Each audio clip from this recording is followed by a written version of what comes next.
So এই guys চলে আসলাম আরও একটা মিনি ব্লগ তোমাদের সাথে শেয়ার করতে। সো গাইস এখন যাবো একটা জায়গায় উঠতে উঠতে, ঠিক আছে? দেখো মাকে দেখিয়ে দিলাম, এখন বন্ধুদের সাথে যাচ্ছি উঠতে উঠতে একটা জায়গায়। তো তোমাদের খানিকক্ষণ পরে দেখাচ্ছি কোন জায়গাটা যাবো, ঠিক আছে? দেখো দেখো দেখো দেখো, এই দেখো চলে আসলাম আমরা বাইকের দোকানে, চাকদাতেই বাইকের দোকানে চলে এসেছি। আমি একটা বাইক কিনবো বলে, ঠিক আছে? এ দেখো দাদাকে দেখিয়ে দিলাম, দাদা বলছে লাইক ফাইক করে দাও, ঠিক আছে? সব কিছু করে দাও। আর দাদা এখন সই করতে বলছে আমাকে। এ পয়সা এতদিনের মেহনত কা পয়সা সব চলা গয়া, সব চলা গয়া গাইজ। দাদা সই করে দিচ্ছে, আমিও গেলাম বললাম লাইক ফাইক করে দাও। আর দাদা তো বিরাট মজা, দাদা বলছে লাইক করে দাও, বারবার বলছে লাইক করে দাও।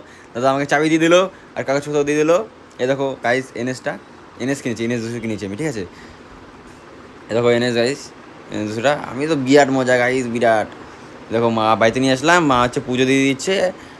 দেখো ভেবে না গাড়িটা গাইজ, কমেন্টে বলো কেমন গাড়িটা, ঠিক আছে? আর গাইজ প্রচণ্ড খিদে পেয়েছিলো বলে সকাল থেকে বাইক খুঁজছিলাম, প্রচণ্ড খিদে পেয়েছিলো। আমি আসলে স্যাক করে খেয়ে নিচ্ছি। আর তোমরা ভালো লাগলে লাইক কমেন্ট শেয়ার করে দিও। টাটা।